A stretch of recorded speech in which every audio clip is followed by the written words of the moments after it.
For more than 40 years, China was beating the heart of the global economy. From the clothes we wear to the phones in our hands to the machines running modern civilization, almost everything came from one place, China. It was cheap, it was fast, it was reliable. Factories worked day and night. Ports never slept. Cargo ships carried the world's dream across oceans. China was not just a country, it was the world's factory. But today, something extraordinary is happening. These same global corporations that once bet everything on China, Apple, Samsung, Adidas, Intel, Foxconn, are quietly changing courses. Not with headlines, not with dramatic exits, but with factories opening elsewhere, supply chains branching out, and a new strategy taking shape. A strategy called China Plus One. This is the story of why the world is diversifying away from China. Who is winning from this shift? And how global power itself is being rebalanced. China's rise didn't happen by accident. In the late 1970s, under Deng Xiaoping's reforms, China opened its door to the world. Foreign companies were invited in, markets were liberalized, manufacturing jobs exploded across the country. China offered something no other nations could: labor that was incredibly cheap, a disciplined workforce, and a government willing to build entire cities around factories. Shenzhen transformed from a fishing village into a global electronics hub. Guangdong became the backbone of textiles and garments. Tianjin, Shanghai, and Chongqing powered heavy industry and machinery. At the same time, China invested massively in ports, highways, railways, and logistics. By the early 2000s, the global corporations had made a simple decision. Why manufacturing anywhere else when China could do everything faster, cheaper, and at scale? By 2010, China produced nearly one third of the world's manufactured goods. No nation in history had ever dominated global manufacturing like this. China looked unstoppable. But beneath the surface, the foundations were slowly shifting. The first warning sign was cost. As China became richer, its workers demanded better wages, and they deserved it. Over a single decade, manufacturing wages in China tripled. What was once the cheapest factory floor in the world became expensive compared to newer economies. For companies operating on thin margins, this was a problem. China was no longer the low cost miracle it once was. Then came geopolitics.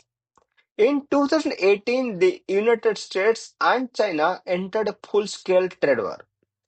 Tariffs worth hundreds of billions of dollars were imposed. Supply chains that once flowed smoothly suddenly became political weapons. For American companies, manufacturing in China now came with penalties. Costs rose overnight. Uncertainty became permanent. But trade was only the beginning. As tensions deepened, companies began to fear something much bigger: geopolitical risk. Taiwan tensions escalated.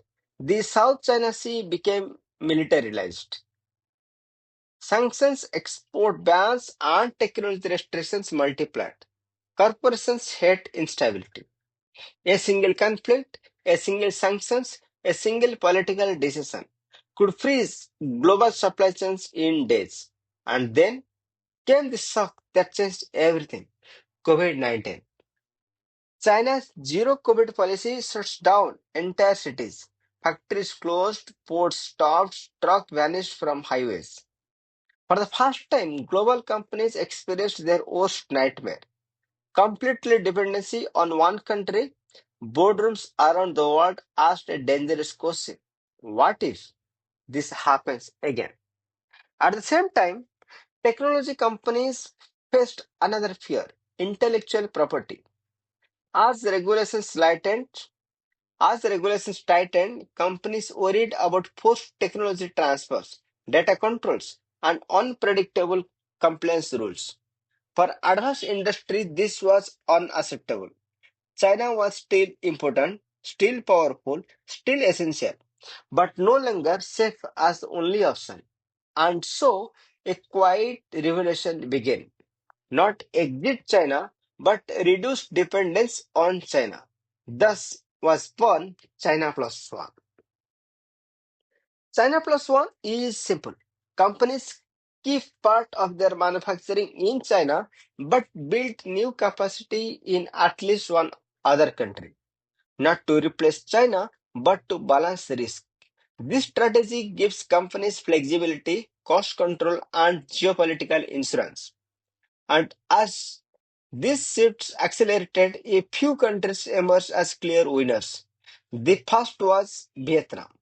Vietnam offered everything China once did: low labor costs, young workforce, stronger export policies, and free trade agreements with the US and Europe. Factories multiplied across the countries. Electronics, garments, furniture, smartphones.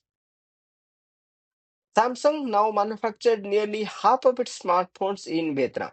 Vietnam became Asia's fastest rising manufacturing star. But Vietnam has limits: small population, limited scale. The real long term challenger was always India. India brought something no other nations could: scale.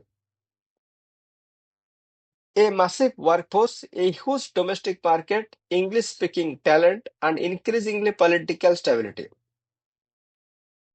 With government incentives, infrastructure expansion, and policy reforms, manufacturing began to grow rapidly. Apple started assembling iPhones, then components, then advanced packaging. But China took decades to build. India is accelerating in years. India is not replacing China, but it is becoming the world's second pillar. And then there was Mexico. Mexico's advantage is geography. Factories sit just hours from the US border. No ocean crossings, no long shipping delays. Near storing exploded. Automobiles, medical devices, electronics, machineries. Even Chinese companies began opening factories in Mexico to bypass tariffs and access US markets. China Plus One was no longer a theory, it was a reality. So, what does this mean for China? China is not collapsing. It remains the most sophisticated manufacturing ecosystem on earth. Advanced industries, high value production, unmatched infrastructure. But China's monopoly is over. The world no longer trusts a single factory floor. Instead, supply chains are spreading. Vietnam for speed, India for scale, Mexico for proximity, China for complexity and advanced manufacturing. This is not deglobalization, it is reglobalization. More balanced, more resilient, more distributed. The next 30 years will be shaped by this shift. Corporations will choose flexibility over efficiency, diversification over dependency, resilience over speed. The China Plus One strategy is not just a business decision, it is a geopolitical transformation. As supply chains move, jobs move, technology moves, and with them, the balance of global powers moves too. The world's factories are no longer in one country, they are everywhere. And this quiet shift may define the future of the global economy more than any war ever could.